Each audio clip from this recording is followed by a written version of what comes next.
শিশমিশ ছোট লাবণ্যর রক্তই জীবন ফিরিয়ে দিল উর্মিকে। অজ্ঞান থেকে জ্ঞান ফিরতেই উর্মি নিজের করা ভুলগুলোর ভয়াবহতা উপলব্ধি করল। এতদিন ধরে কুন্তলার সঙ্গে হাত মিলিয়ে যে ষড়যন্ত্রগুলো সে করে এসেছে, সেগুলো কেবল অন্যের ক্ষতি নয়, বরং নিজেরই সর্বনাশ ডেকে এনেছে। দীপার হাত থেকে তার কোনোদিন মুক্তি নেই, তা স্পষ্ট বুঝতে পেরে উর্মি অনুতপ্ত হয়ে ওঠে। আর ঠিক এই বোধই তাকে ভেতর থেকে ছিন্ন ভিন্ন করে দেয়। ভয়, অপরাধবোধ আর লজ্জার ভার সহ্য করতে না পেরে এক মুহূর্তে সে নিজের ওপর আঘাত হানে এবং রক্তাক্ত অবস্থায় মাটিতে লুটিয়ে পড়ে। জীবনের সঙ্গে যুদ্ধ করতে করতে মৃত্যুর মুখে ঢলে পড়ে উর্মি। সেনগুপ্ত বাড়ির সকলে ছুটে আসে তাকে বাঁচানোর জন্য।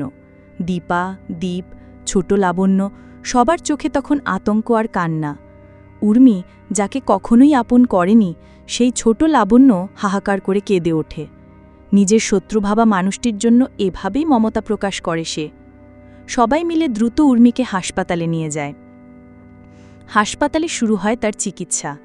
ডাক্তার জানিয়ে দেন, বিপুল পরিমাণ রক্তক্ষরণের কারণে অবস্থা অত্যন্ত সংকটজনক। প্রচুর রক্ত ছাড়া তাঁকে আর বাঁচানো সম্ভব নয়। মুহূর্তে যেন শূন্যতায় ডুবে যায় পরিবার। সবার চোখে অশ্রু, বুক ভরা আতঙ্ক, উর্মিকে হারানোর ভয়ই যেন গ্রাস করে ফেলে সকলকে।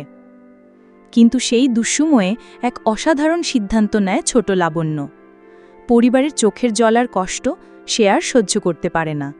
সবার সামনে দাঁড়িয়ে সে নিজের প্রাণের রক্তদান করার অঙ্গীকার করে।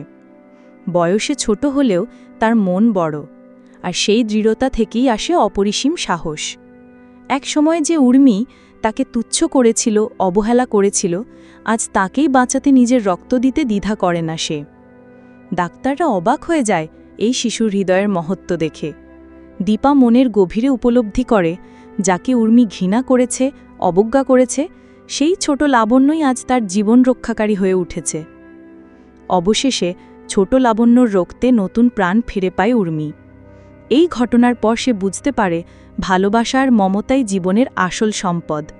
অন্ধকার চক্রান্তের পথ থেকে সরে এসে সেই ছোট লাবণ্যকে আপন করে নেয়, সন্তান স্নেহে তাকে জড়িয়ে ধরে। এভাবেই এক শিশুর নিঃস্বার্থ ভালোবাসা, আত্মত্যাগ এবং মমতার কাছে পরাজিত হয় ঘৃণা, প্রতিশোধ আর ষড়যন্ত্র। এভাবেই তৈরি হলো একটি আবেগঘন অধ্যায়, যেখানে ছোট্ট লাবণ্যর সাহস পদক্ষেপে বেঁচে গেল উর্মি এবং ঘৃণার দেয়ালে ভেঙে তৈরি হল নতুন সম্পর্কের বন্ধন।